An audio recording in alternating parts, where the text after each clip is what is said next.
What I'm thinking is what is killing me. What you're thinking isn't even close to the same. My brain is stupid. My brain is running away. My brain is stupid. My skull has come off. Now it's spilling.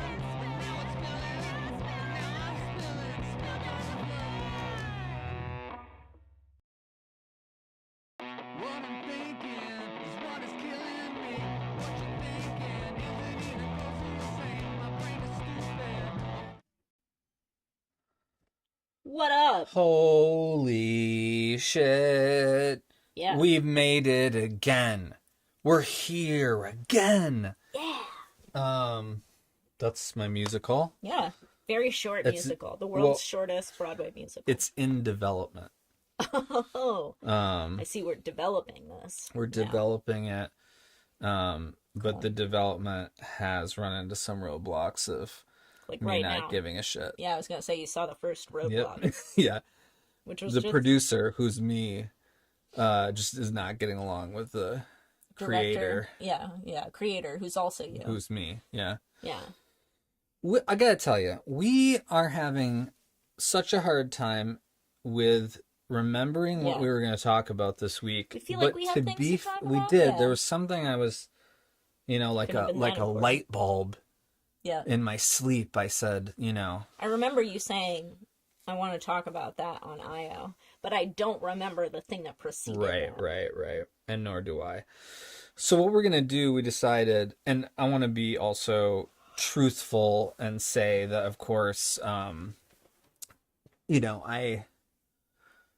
I didn't do a lot of work to ensure that we had something to say. I Yeah. just had thought of something, did not write it down, Yeah. said it to her because she remembers Like a lot of most the things. time. Yeah. But that's not fair of me to use her brain like a data pad, you know what I mean? Because I recognize that she's her own individual and she's not like a player in my the movie of my life. Yeah. And so that's like a really important thing with partners, don't you think? Yeah. To remember that they're an autonomous individual, Yeah. not like a Not like animate. your personal brain's secretary. Remember this, you Yeah, know, and then yeah. it's like da-da-da. Yeah. You kind of do that. I do kind of do that, but it Which is is very it would helpful. not be fair of I'm you kinda to expect forgetful. me to remember No, everything you that would said. not be fair. So I appreciate when Yeah. you do that, but also Doo-doo. you failed Yeah, I did. I failed this this one time. While you were talking about seeing me as an autonomous person, all I could hear in my head was my wife. My wife.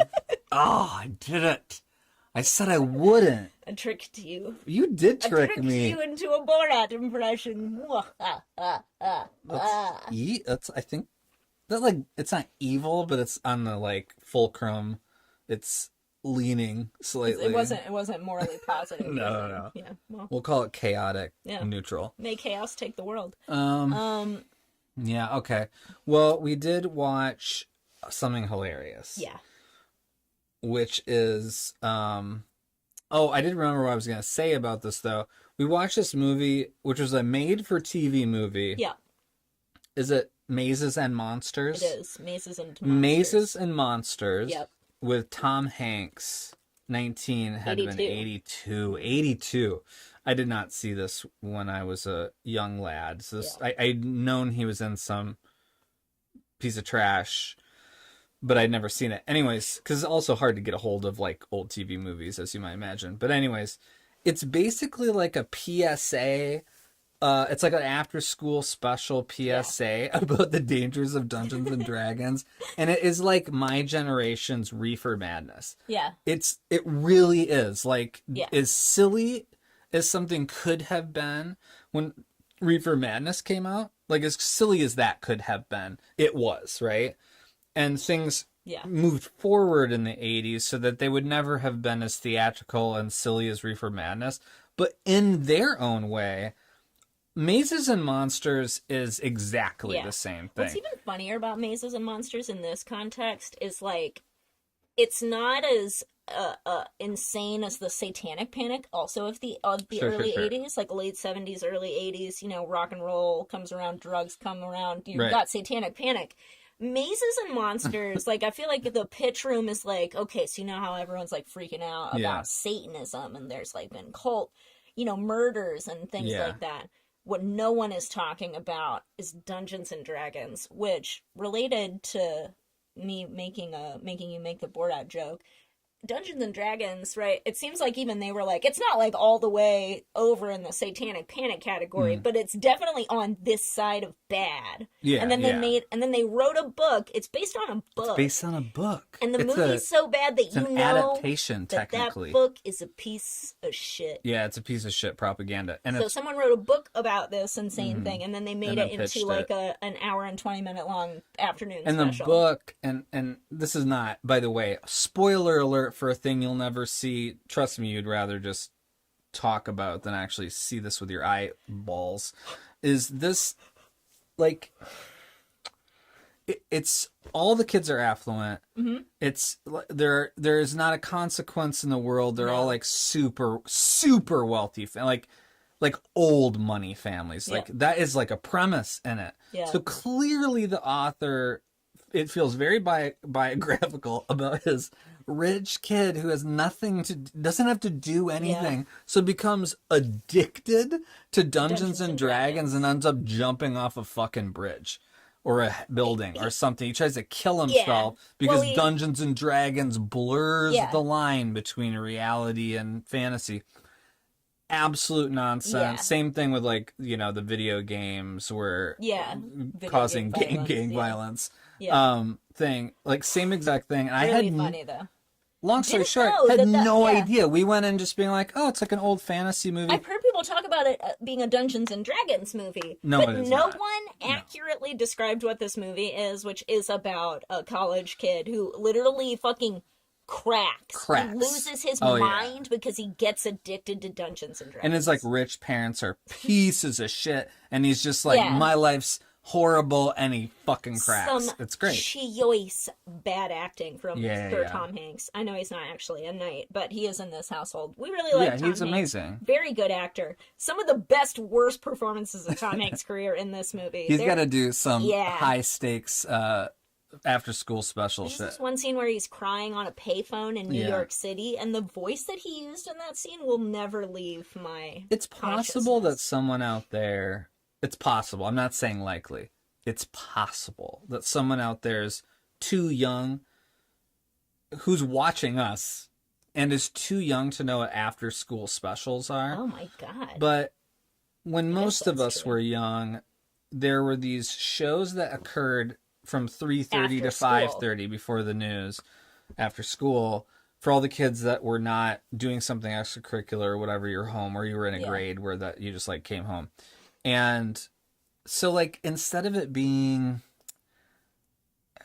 clearly they were probably getting grants or something from the government, whether it be state or federal, to do these kinds of educational programming, right? So the same kind of things you'd have on PBS, like Reading Rainbow and Sesame Street and all that stuff. You'd also get network television shows after school that were, like, sometimes they were shows, but sometimes they were movies. Yeah.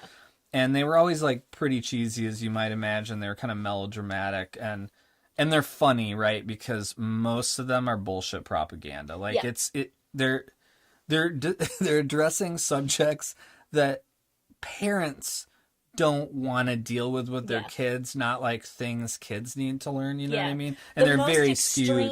The most extreme subjects that can be addressed, that's to me the thing that makes an after-school special an after-school special. Or the most extreme version of a risk that kids go through. So, like, if you go out and don't tell your parents once, that's going to be the time you fly off a cliff in a car, and you're like, how, I don't understand the corollary there. Like, probably your parents should know where you are, which is not an issue now, but when we were kids, parents were like, I literally have nowhere. They'll probably be home for dinner because they're supposed to be, but that was about as much. We were just pretty much left to ourselves. Just left alone. But it changed us permanently. The worst possible version of learning about a thing. It was meant to, like, scare kids into not doing bad things, like Dare and all that other shit, bullshit. And it was always, like, funded by nefarious people and things, but anyways, it was a staple. Yes. I mean, everybody saw these things. Some had, and many were the starting points for famous actors because they were serious. So it was like the perfect thing for those, like, I went to theater school actors to do, because they were like, well, we do need someone that can cry on command. And like, there's this one point where they definitely need to curse the skies. And like, there were like serious 17-year-old actors that were like, I've been working on this my whole life.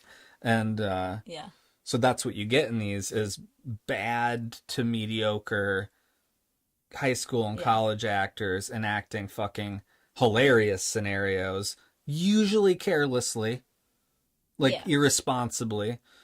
I'm sure there's a lot of offensive things in these now if you looked back. Sure. This one, the only thing offensive about it was that class was hilariously negated. I mean, it was just like at a super like private, high level private school and college, and the fact that the concept of Dungeons and Dragons being like the thing that was offensive about it is they were like, this dude, because the basic premise is Tom Hanks plays a kid who has to leave one school because he failed out because he played too much Dungeons and Dragons. Yeah. And then he goes to his new school and immediately falls in with the Dungeons and Dragons crowd. And then he loses his fucking mind. And by the way, just to be clear, the rest of the Dungeons and Dragons kids are fine. They're doing well in school. They seem socially well adjusted. They don't really explain that the reason he's cracked is because he hates his parents, and has issues that we don't even hear about. Yeah, he's brother compulsive. Disappeared. The movie is insane, and that's what I mean about after school special. It's like it's not just enough that this kid gets addicted to. Yeah, he like loses his mind. His brother. You find out in a monologue halfway through the movie that his older brother disappeared, and you're like, what? Yeah. Just all the bad shit that could happen sort of happens. We sort of, but also totally unconnected. One thing that's sort of a shame of contemporary like ethics and entertainment is that everything's so blurred now in terms of like what is propaganda. Like everything feels like it could be propaganda.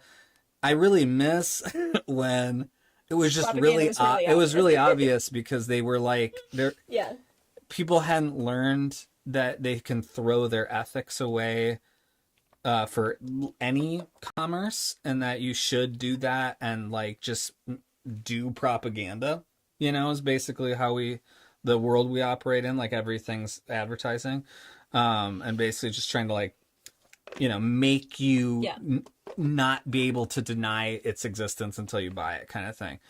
It used to be like lots of ads, right? Yeah. But you did have to watch certain like time frames of television to get certain ads and things. It felt very targeted. Yes. And like. Well, kids propaganda like, totally disappeared with streaming, or just became like logging roughly who streams what. Yeah. It felt. But this is something that maybe older people don't give younger people credit for, though, is that I felt like when I was young, the demarcation between what is the sort of like antithesis to propaganda, like like factual kind of like reporting, like essentially journalism. Like journalism. Yeah, exactly, where it felt like it was being reported to you literally for you to think about and make your own opinion about, like literally it was trying to extract editorializing so that you could make an informed decision.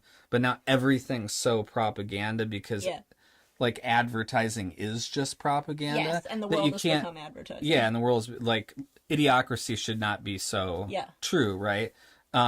It makes like a conceit like after school specials seem like nonsense now, because everything's like that. Exactly. There's no delineation there at all.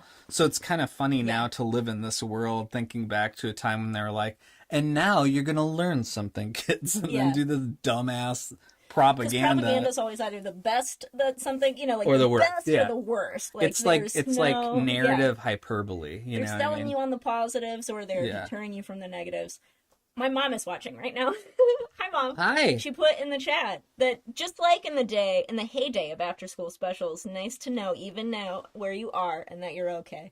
We're still right here. We're still right here. Yeah. We're okay. And we're doing great. Yeah. There were some tornadoes or storms in the Midwest, I guess a week or two ago that we missed. Sun Prairie misses almost everything. I don't want to tempt the fate, of course, but that's not wood. To knock on wood veneer.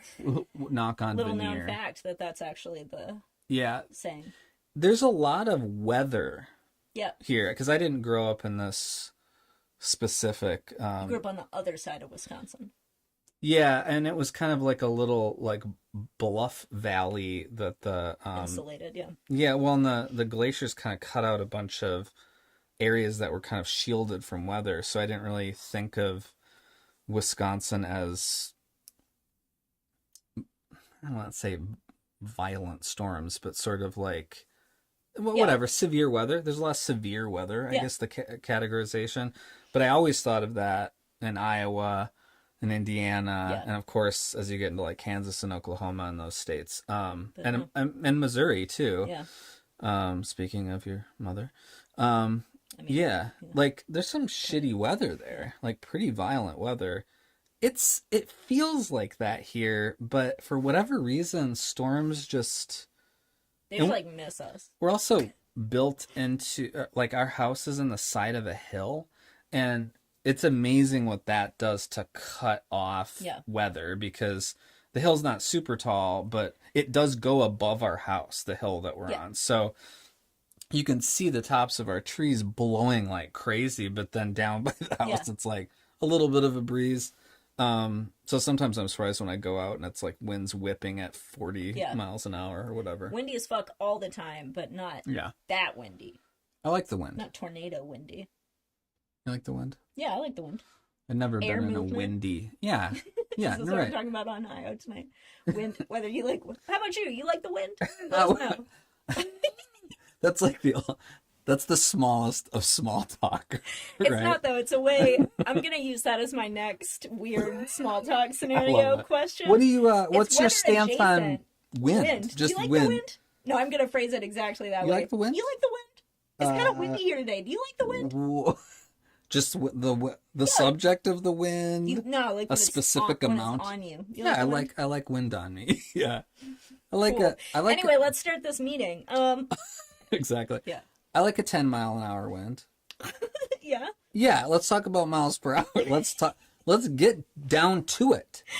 Oh my god. I once had to for a student film in college. Mm-hmm. I once had to. It was not going to be recorded. I probably told you this story. I once had to do a monologue on camera where I was supposed to be boring my girlfriend who I was at dinner with.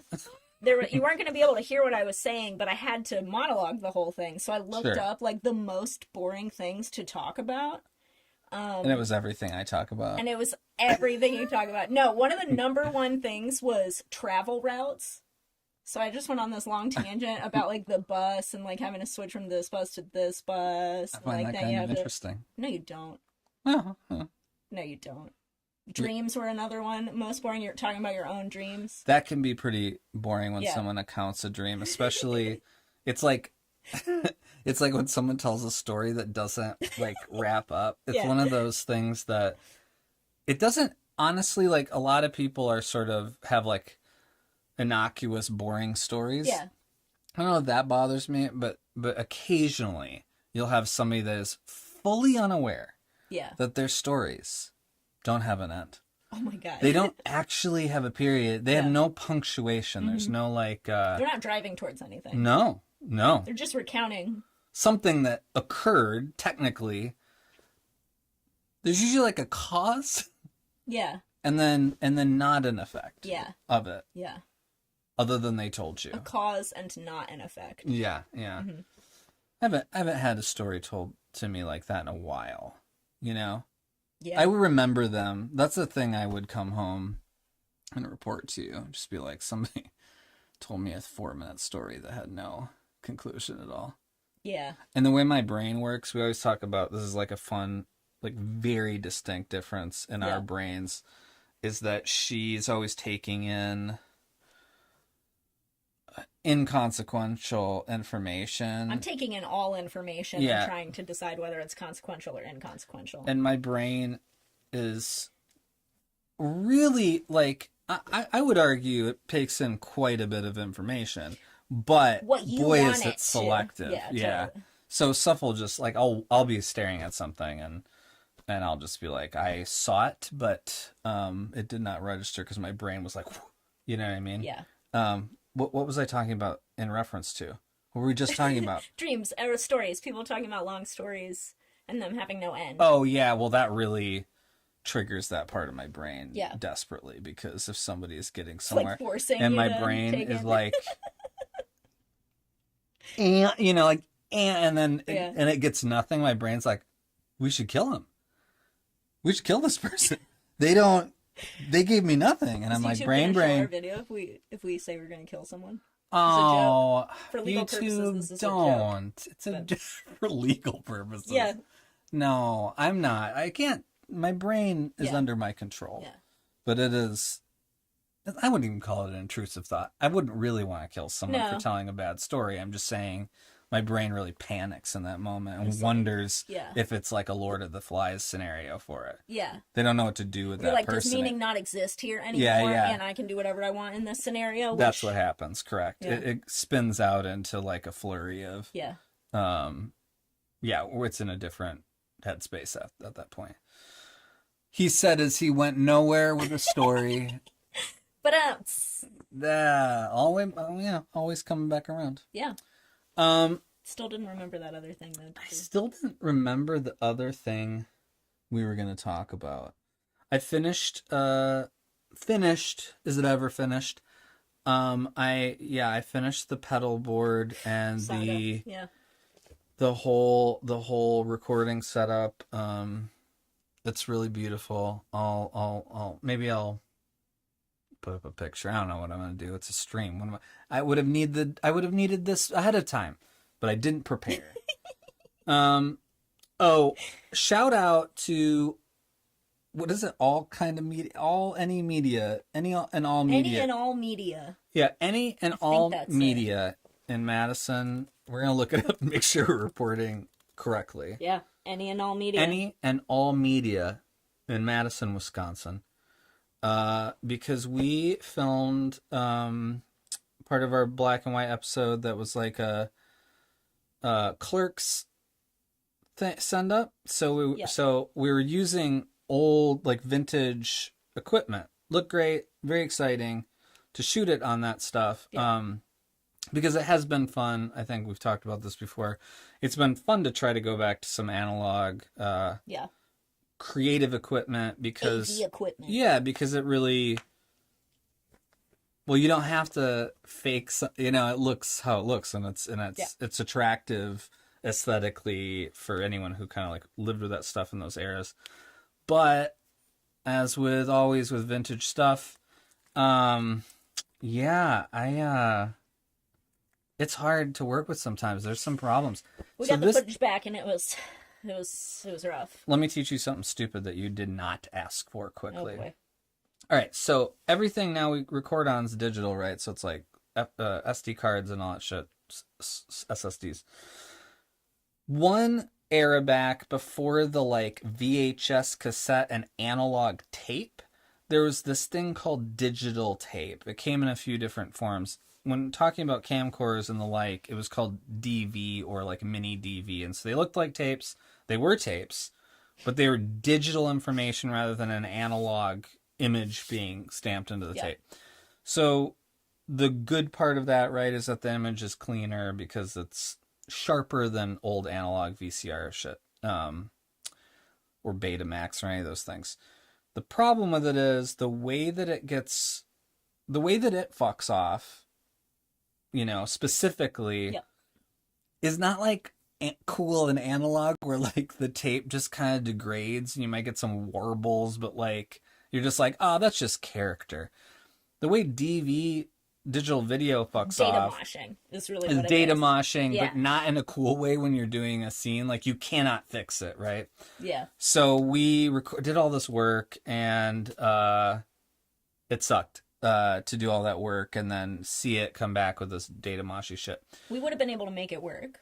We would have been, we'd committed to finding a way to make it work, but then on a whim, and I will give you credit for this because I actually didn't. Yeah, you didn't think it was going to work. I didn't think it was going to work because usually I could figure it out if it's something like this, and that still was true. It just was lucky. We found this place, Any and All Media, and sometimes when playing these digital video tapes, and we both read this when we were trying to figure out what's going on, sometimes just one player works. Yeah. And his player worked. Yeah, one of his. Yep. Yeah, one of his players just like read the garbly nonsense better, which makes, I feel like I understand how this stuff works pretty well, and that doesn't make any goddamn sense to me. But anyways, doesn't make sense to me either. So shout out, they fixed it for cheap, and they had a cool if you're in office, and if you're in the Madison area, if you have tapes, and you have tapes or AV that needs salvaging. Yeah, I've never done it because I've always been the one to do that for people. He charged us $15, and it came out to $15.85 with taxes. Yeah, that's a beautiful it's a deal. bargain. And I know it didn't take him much time, but still, I still appreciate the expertise because again, I've done all this stuff before, and it's a pain in the ass. $15 if he'd charged us 50, yeah, true. Yeah. Anyways, so check them out. If you're in the Madison area and you have tape needs. I didn't know you were gonna plug. We had a sponsor today, and it's Any and All Media in Madison, Wisconsin. I would love to get weird local sponsors. We should see if people. We should do it. Be like, honestly, give us $5. Yeah. Or we're just gonna make, fix our tape the next time we fuck it up for That's free. true. That's true. We'll mention you. All these people that come and watch us. All 2 of these people watching right now. Yeah. Yeah. Who have no AV needs in the Madison area. So you're saying none of you have AV needs? Man. Well, anyways, what else? Anything else? What do we want to talk about in this life? In this life? Yeah. Whatever. Super engaging. Riveting. We're still watching the X-Files. Yeah, we watched Mazes and Monsters. We watched Hot Tub Time Machine the other night. We watched Challengers. We watched... I don't know. There were other things. I've read a couple books. The Kroll Show. The Kroll Show we've been watching, which we really like. I could talk about something spicy. What? What we're playing right now. Oh. Yeah, we can talk about that if you want to. Whatever, we don't. We don't have a following. Right. Yeah, it was like, fuck J.K. Rowling. Yeah. I mean, and I think the only spicy thing I'll say is... Other than fuck J.K. Rowling. But see, it's easy... I feel like it's less spicy to say something like that and then have everyone be like, oh, you're like, think this, or everything's always binary to people, which is not how literally anything in the fucking world works, by the way. Just to be clear, nothing in the natural world functions in a binary, just to be straight about it. So other than trans-exclusionary feminism. But yeah. Yeah, and so whatever, we're playing Hogwarts Legacy was free on PlayStation. I know it's not free, and I know that money still goes to, terrible people doing terrible things. But I was just thinking again, because she's in the news again for doing, hating trans people. Just trying to punish certain groups of people who've never done who like anything literally she. I just miss when we had no idea. Just passed that legislation. Right, I know. Yeah. So of course she's been in the news. Of course she is. I don't think it's better. I don't think the world's a better place. This is a selfish statement I'm about to make. I really wish I didn't know what pieces of shit people were whose art I appreciated. And let's not call Harry Potter fucking high art or anything. But it made a difference to kids, and I was a kid once, and I remember loved those books. You know, like people love those books and everything, and they're not instructive in any way. The world is good, which makes I'm getting to the game, which is ultimately what I was going to talk about a little bit, because it got kind of slammed when it came out, and I think it probably was worse when it came out, but it was interesting trying to approach it, trying to be like a game design staff made this. They put a lot of work into it, much like Lucas ruining his own movies. You know, sometimes when something's created and brought to life with the editor in the case of the book and all the people who worked on the movies and everything like that, there's a lot of artists involved and they're not all bad, right? So it ends up being this kind of complicated thing where you want to be like, they did a really good job making a video game version of Hogwarts that's fun to roam around in. End of story. It sucks that it comes with this, like... I knew that when the reviews came out and the conversation had so much vitriol in it across the board that you were not going to get a honest review of the thing because people were not... Nobody was medium on this thing. They were all so angry about... either that they would put out a game after she said stuff, even though they started working on it ahead of time, or the content in it, which I haven't gotten to anything weird yet, but maybe they changed it.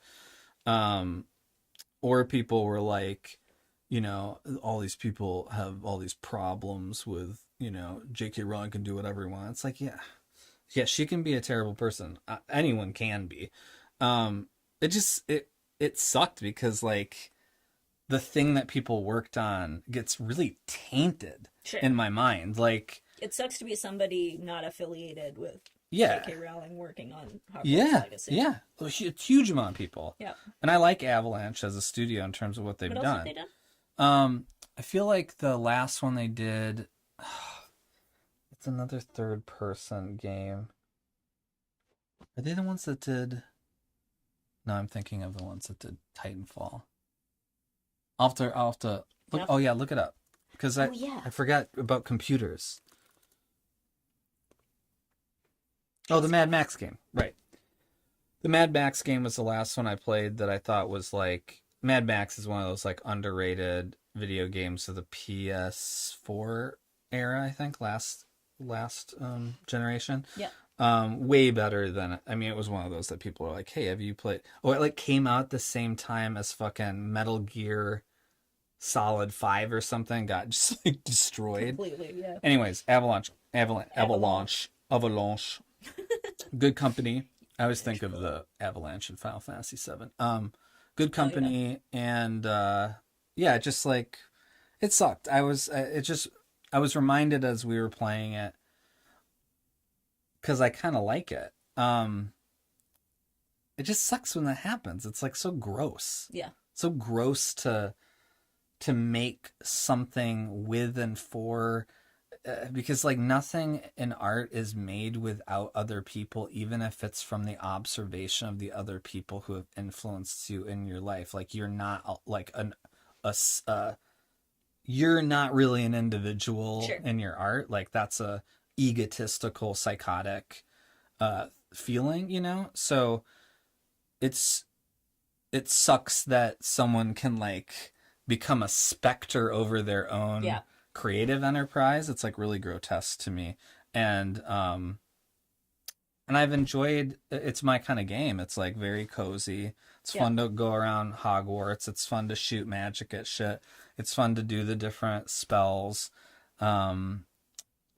Everything else, and this was probably the fairest reviews. It's like a little generic, but this is a world that's so known from so many things, but especially the films and books, that like I don't know what people really expected. Like you get to run around fucking the world, and that looks and feels pretty good. Yeah. The story, I think, at least at the beginning, is relatively compelling, totally outside of the Harry Potter characters.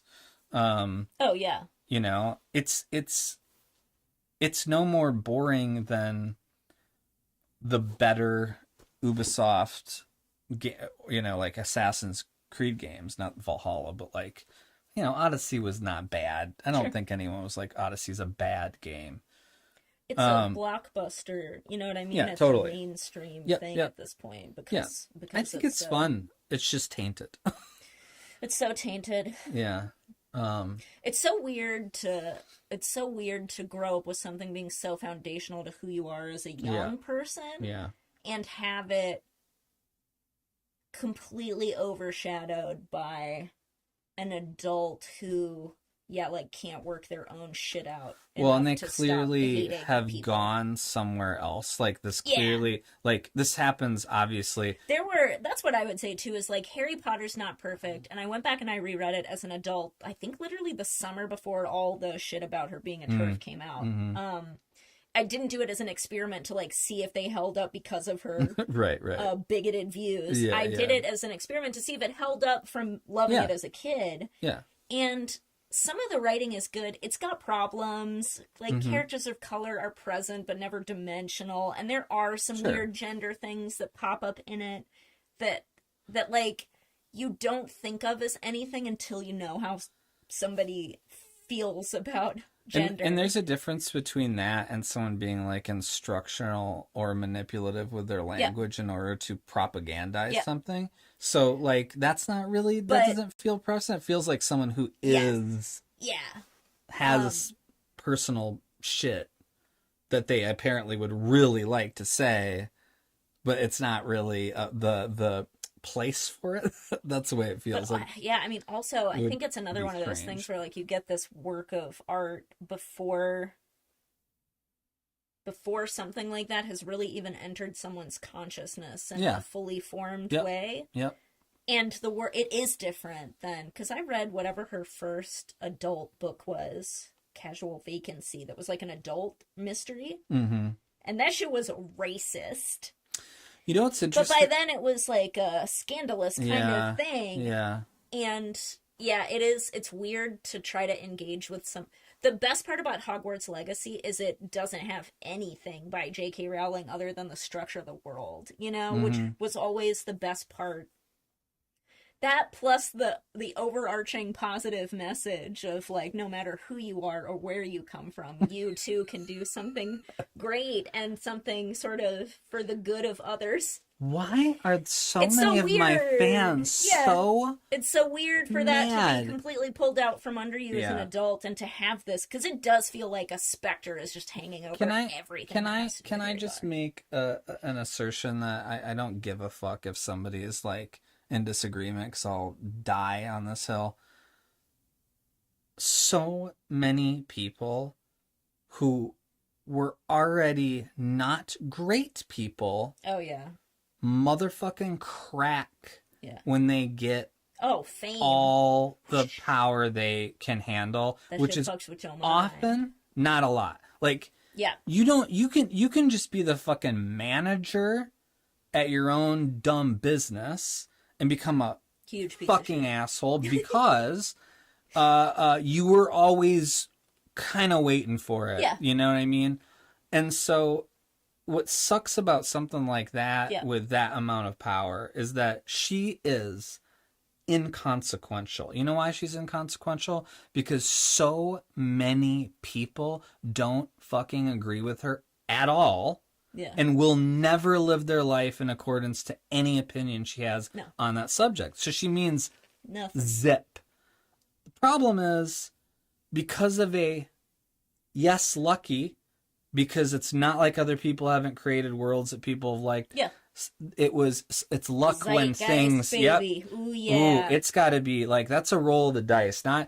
She's not the greatest author of all time, okay? Just trust me. So she gets this lucky break, and when you give a fucking lucky break to somebody who is definitely not stable, like clearly not stable, like fame has gone to their head, they literally think they're saving groups of people who they do not represent, by the way, because no one represents, well, politicians are supposed to, but no one represents a whole group of people. That's like one of the most Yeah. discriminatory acts, in my opinion, is to say you represent a group. It's like we really need to examine what happens to people's fucking brains when we give them too much. Like, maybe, just maybe, they shouldn't have so much then, because they cannot be trusted with a modicum of power. Yeah. And I kind of think you can sniff those people out in day-to-day life. And it's really scary when one of them... I've known some people that if you handed them unlimited power, they would... Yeah, I'd be like, oh, be good. That you'd be like, don't ever... Well, because again, you see it happen. They're terrifying. You see it happen even in small spheres. Yeah, yeah, 100%. Where someone has a very, very minuscule circle of power and they abuse that, and you're like, oh no, like what would ever happen to you? The abuse just looks different. You know what I mean? Like, when you see someone with a small group... Yeah. That two of the greatest authors of all time, Jane Austen, Virginia Woolf, much better, much better authors, have done much more for women and femme people than J.K. Rowling will ever do in her whole life. Yeah, 100%. But yeah, it's so hilarious. Yeah, I'll just wrap up by saying, like, I really think, like, it's a huge problem. Like, it's a cultural thing. Like, your culture can't uplift extreme narcissists because they'll always... They don't... Maybe it's not cracking. Maybe we're mislabeling it. That's the issue, right? Yeah. They're not cracking. They're, like, blossoming into the lunatic that they were just limited by their circumstance. You know what I mean? Yeah. But, man, if you see someone who's trying to, like... represent whole groups of people, like, that's probably not someone I would trust. I'm not gonna say anything more. Yeah, you know what I mean? We're not trying to get heavy, we're just talking about life, and we're talking about mazes and monsters. And there has kind of been like a weird kind of a theme. Oh yeah, kind of a theme. Yeah, you're right. See, we planned it all. It was all a plan. Mazes and Monsters, watch it for humor. No, don't. You're saying no. I would say... I didn't know we were doing this, but... I would say, like, Mazes and Monsters, if you have a vested interest in Dungeons and Dragons and what it might look like to see someone try to represent it as a societal evil... Right. Then watch Mazes and Monsters. If that isn't you... I think you can skip it. And I'm gonna not good at all. I'm not gonna even disagree. I'm only gonna make an addendum here, which just says, it's really piggybacking off something you said, which is like, do you find Reefer Madness funny? Like, not to watch, like, that's also very juvenile. But like, if you've never seen Reefer Madness, like, the first time I saw it, I was like, I was all smiles because I was like, this is batshit crazy. Made by an insane person. Like, what a crazy thing to be like, I don't know anything about this, and now I'm gonna tell the craziest story I could think of. And it's like, really, like, somehow it's not creative and crazy and whatever. Anyways, very amusing the first time. I'm not gonna need to watch it again. I have it blazoned into my brain because it's psychotic. This one's not as crazy, but it has the same... I was very amused. We were both pretty amused. I mean, it's a little long in how we get from point. It's one of those movies where a ton of stuff happens, but also nothing happens at all. Like a ton of stuff happens, and the stakes are really high, but also nothing has any actual stakes to it. And jumping from scene to scene, you're just like, what time?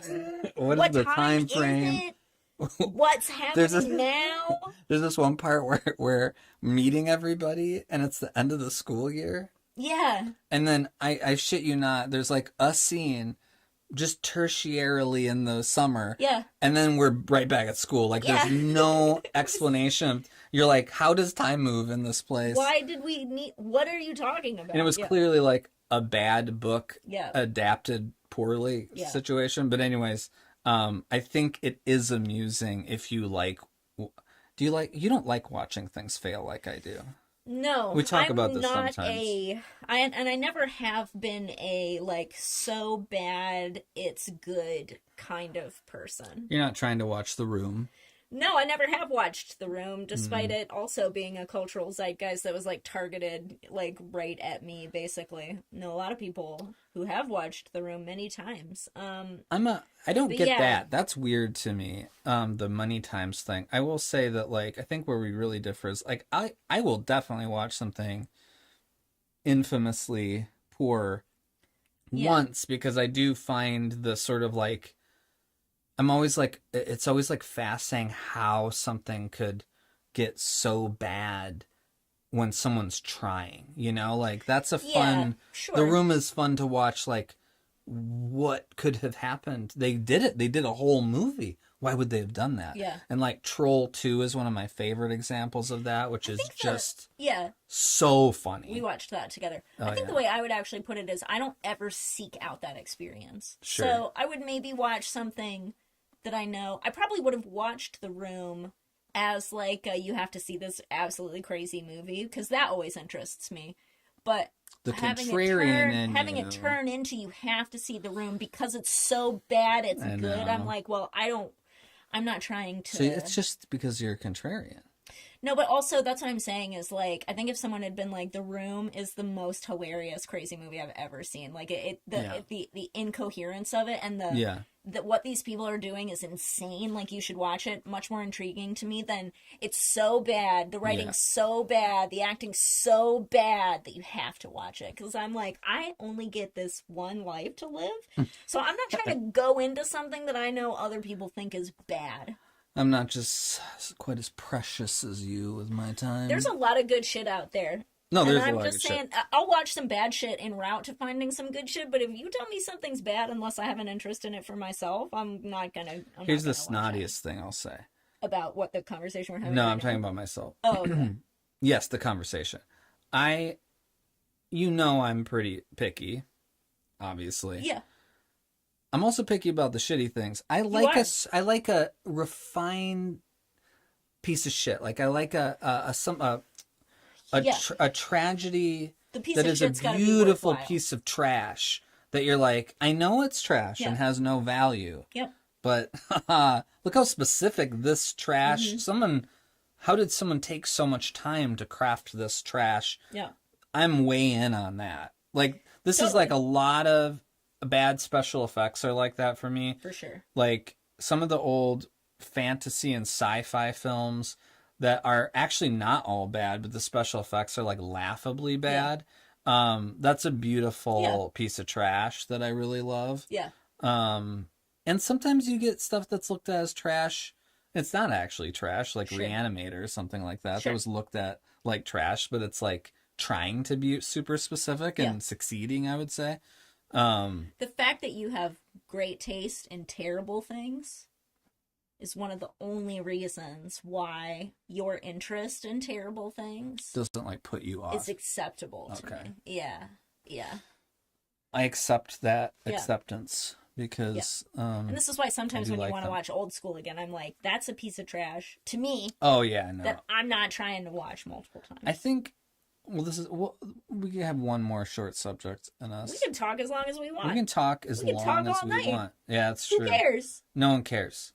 And then people sometimes will watch it later, and I'm like, Yeah. why? You could have talked with us. Yeah. They don't want Back to old school. I'm in this like, whatever. Chime in if you like. I'm having that weird. I'm getting older thing where I'm trying to understand if certain things are to. Oh, jeez. like I'm talking specifically comedy right now. Do you want to use the concrete example of Hot Tub Time Machine? Sure. Well, we could, but I could also talk about old school because they're Sure. all of the same, Yeah. ilk. There's some comedies that are clearly heavily gendered. Uh-huh. Like, I understand that. I'm not fucking stupid. Like, they are comedies by dudes for dudes. Like, that's what they are, right? Sex in the City City for for dudes. dudes. Yeah. It's really, Exactly. I know that. I'm not unaware as I'm watching it. Mm-hmm. And I think that's okay. I think that there's nothing intrinsically wrong for a person of a group writing for a group on paper. Obviously, you get white guys writing for white guys so often. It's the systemic over yeah, that's not like a new saturation. thing. So then you have to like identify the stuff that is clearly written by a dude for dudes in that dude kind of way. Yeah. But I still have part of me that is that, right? Because like, Even though so much of my life has been sort of in groups and environments that are not like that. I did, play football and, Yeah, I like to joke that you're the straightest man I would have ever ended up with. This is as straight as it gets for me. Yeah. Because you're a dude. Yeah, some parts of you are dude parts. Sure. Dude parts. That sounds like the start of a Chevy commercial or something. Oh my god, that's a great dude parts. I don't know for what your dude truck. Dude parts. Chevy. Jingle King of the Midwest. Dude parts for dude trucks. Yeah. That's all I have so far. All I can Give think me about some more is time. like the balls that that put on hang. their trucks. Yeah. Gross. Dude parts for dude trucks. Weird fucking weirdos. Yeah. Anyways, these movies, yeah, like I kind of. What's your philosophy? Like, what's the? Well, I struggle a little bit with, I don't sit around with a bunch of dude friends and talk about dude stuff. So but there's a little bit of me that likes that. So maybe it's like the camaraderie of like dudes being funny. I miss enough that's what is nostalgic or enjoyable to me. Like,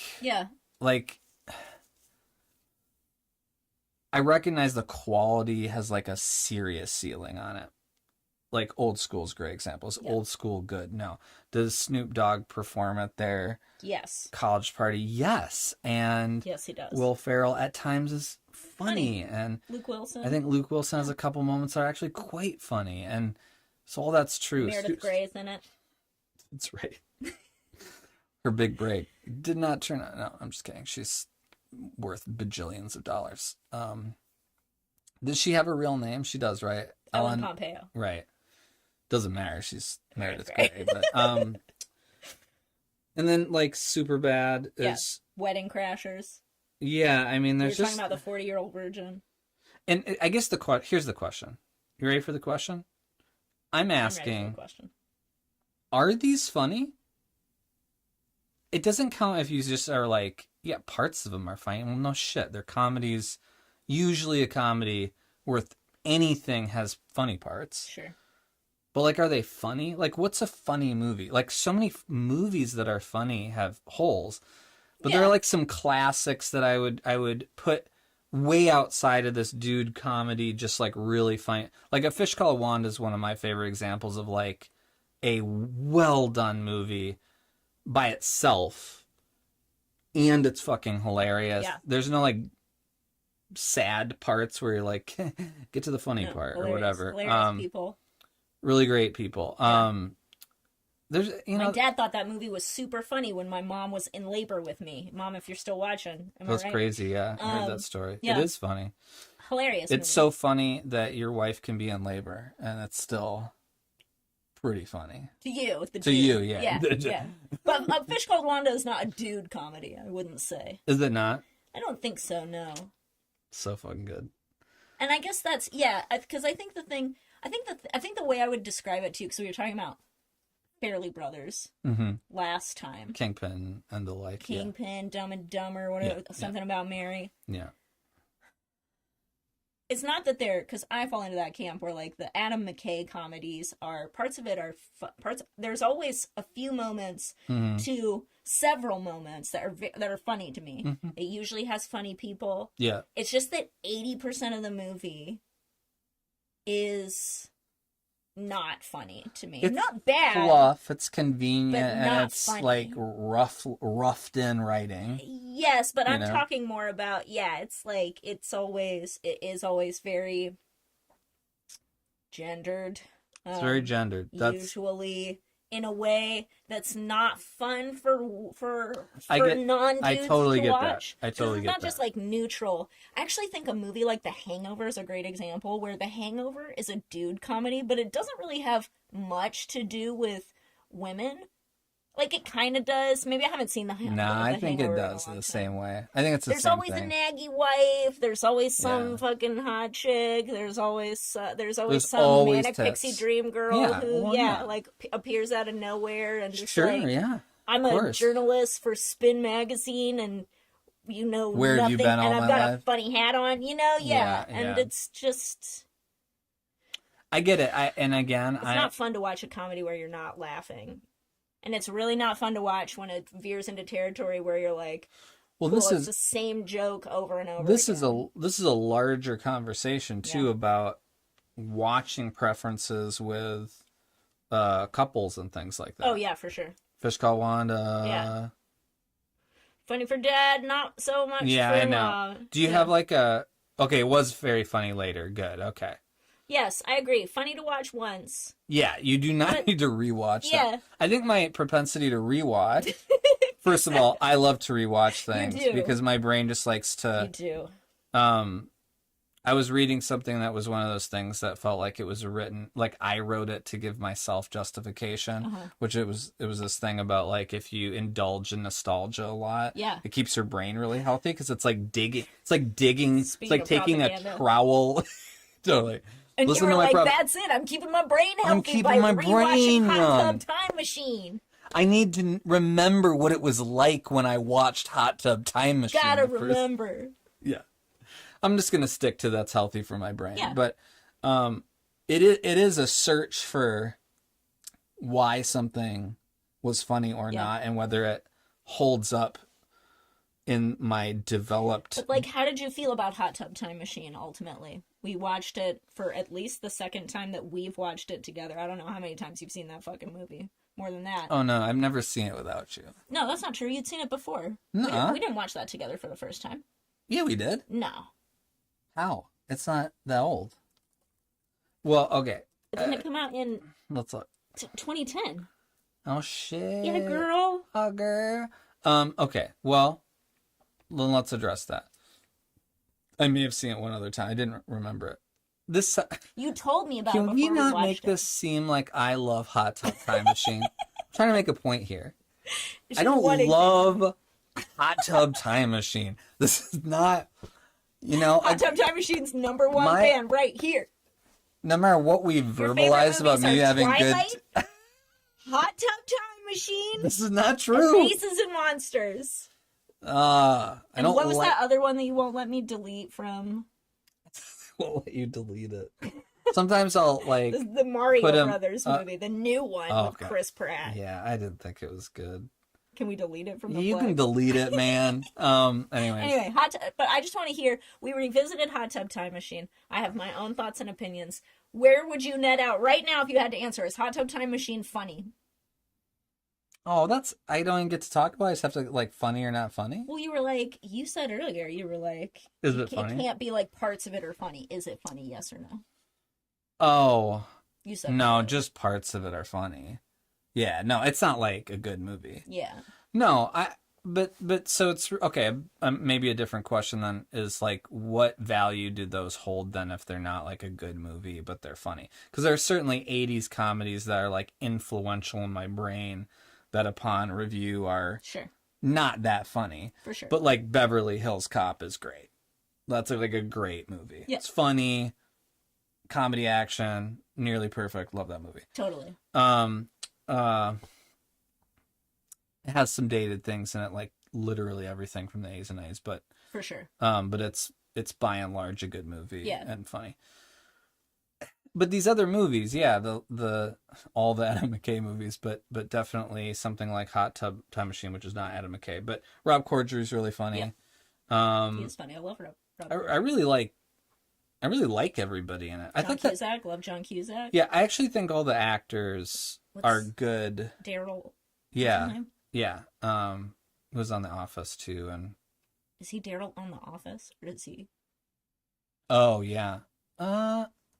Some of those situations where someone has their real name. Look it up. Look it up. I hate the internet. You hate it? You know. Just because we can look up whatever we want to look up whenever we want to look it up? It takes no effort then. You'd find anything on there. I mean, what kind of effort? There's better places to put your effort into than remembering. Craig Robinson. Craig Robinson. Daryl is his office character name. His name's Craig, everybody. Yeah. Stop calling him Daryl in this house. Yeah, everyone's really funny. Yeah, he's funny. In it. And I love the setting, right? I actually like the premise of Hot Tub Time Machine. It feels like... I actually like the premise of Hot Tub Time Machine. Yeah, it feels like it feels like old school. This will sound like a dumb corollary, but like it feels like the kind of sketch comedy movie that like Monty Python did, where it's like there's a movie in there actually, but it's like a series of sketches. And the movie at its best was like that, I think, because it was like a 80s thing. So it was like doing 80s genre pick stuff. Yeah. Because that's where some of the movies, the dude movies I'm talking about, really come from, is like ski school. And I mean, obviously like the Porky's and the Fast Times at Ridgemont High and all those, but I was actually young for those, so those weren't super influential on me. Nerds, yeah. Revenge of the Nerds. National Lampoon stuff. Yep. That was like very hot in the 70s, but when I was a kid, I wasn't alive in the 70s. So like, yeah, like influenced by, but not. Yeah.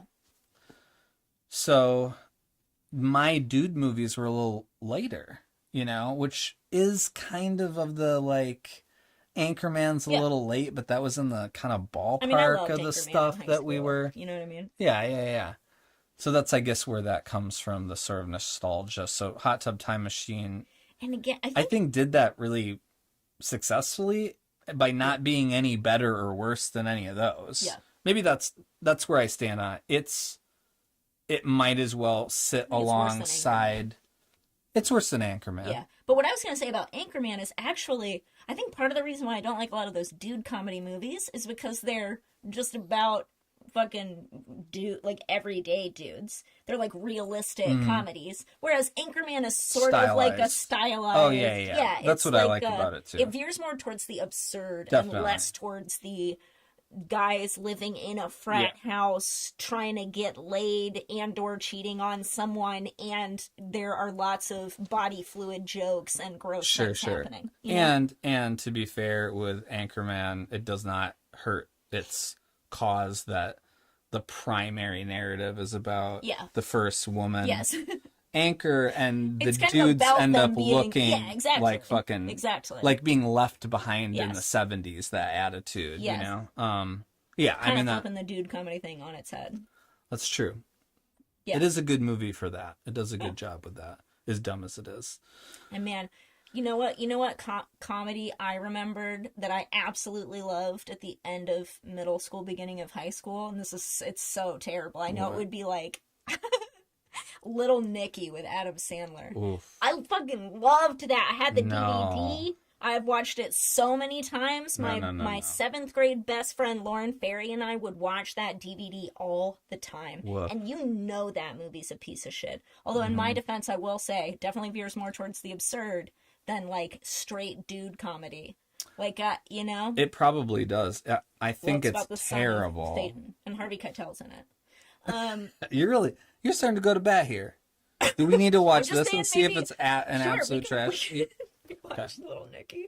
Oh, I don't want to watch that. I don't think I do either. Oh, there's no way it's good. Yeah. Yeah. No. So yeah. It's really the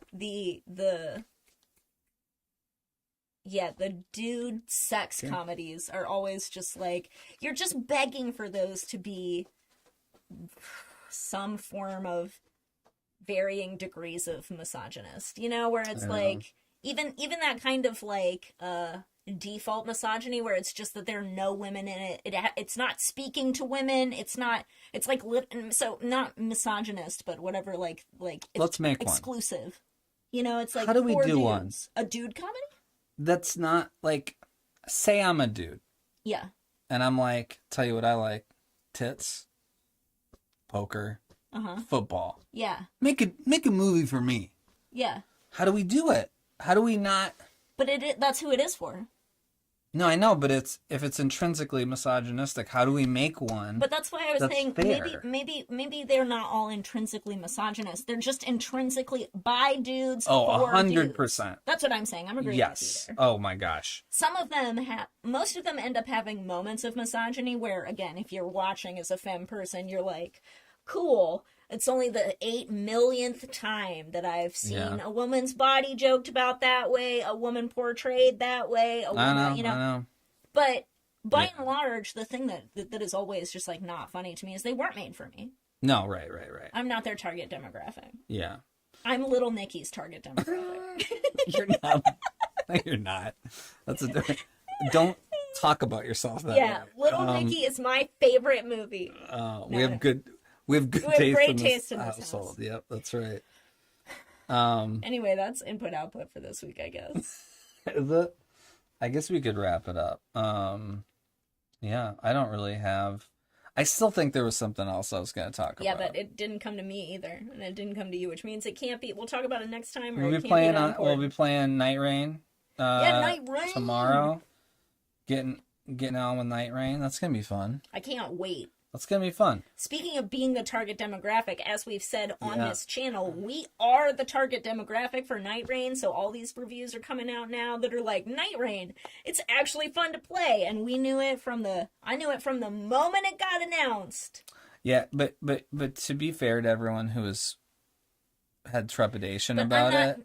I'm being fair. No, being fair. No, because what I'm saying is that all those people were like, is this even going to work? When that's fine. Yeah, but I was just going to say that, like, I'm the target for the single player aspect of all those games, so I was really surprised when we started playing online together how much fun multiplayer was, because I normally wouldn't have cared. So I have this, like, I feel like it's weird for me to know ahead that Night Rain's good, because I wouldn't have. The fact that the invasions have been so successful because of Elden Ring and you can invade in there, the fact that PvP is so successful and people can't do the like, oh, if PvP is fun, maybe that means that playing with your friends instead of against them would be fun. That's the jump that I think people who do play PvP were interested. I think it was the people that were like, why would you do this single? Like, there's no single player component. Like even some of the FromSoft people whose content we watch all the time, who do play at multiplayer sometimes. Yeah, we're like, and do the invasions. We're like, I don't know. Yeah, I mean, whatever. We'll have a report. We'll have a review of it, because we're gonna love it. We're gonna love it. You said. I thought we're gonna live it. We're gonna live. We're gonna live it. We're gonna live, laugh, love it. Yeah, it's It'll be interesting to see if the things that it has been criticized for, which is what we kind of discussed before it came out, which is the, like, I do like a roguelite that repeats and really changes things up. And I do wonder how I love the exploration in those games, and to kind of steal that away quickly. I think the combat will be fun. Of course it will. And I love doing a boss with friends like that, like doing a boss with friends. You know what I'm talking. If you don't play video games, that's a different video. It's a bad title, but yeah, doing a boss with friends. Fighting. Sounds like the fake. It sounds like it immediately brings to mind, like a fake tape that you would get in the mail that's like about video games, where you're doing a boss with friends. It's like, it's just about playing games with your friends. Yeah. Anyways, that's really, really fucking fun with friends, and I know that'll be good. I feel like you're coming out as a Night Rain skeptic now. I'm on the eve of its always release. A skeptic. It's probably been delivered. I haven't checked. Oh my god. Pop that fucker in. Boop. Bing bong. Bing bong, bitch. Bloop. Yeah. And then have it copy and take forever. Yeah. All right, everybody. Are we gonna work on stuff now? Well, we should edit the. We should at least see the footage. That now, or are we? Nah. We gonna jump off? Yeah, we're gonna take off. We're gonna jump off after 75 minutes of. Yeah, is that not enough? I think that's probably anyway. enough. Keep coming back for our shorter content every week here on Friday nights. Yeah. Really getting shorter and shorter. We'll probably be back into studio hangs next week or some iteration there. We just didn't have anything to work on that was not in its earliest stages, and I don't think you want to hear us percolate on stuff that's not even being worked on. Maybe you do. All two of the people. Right. I mean, for any of you that see this, like, let us know what you'd like to actually see of our process. But we're going to go do some editing right now. Cool. And we'll see y'all next week. Bye-bye. Bye.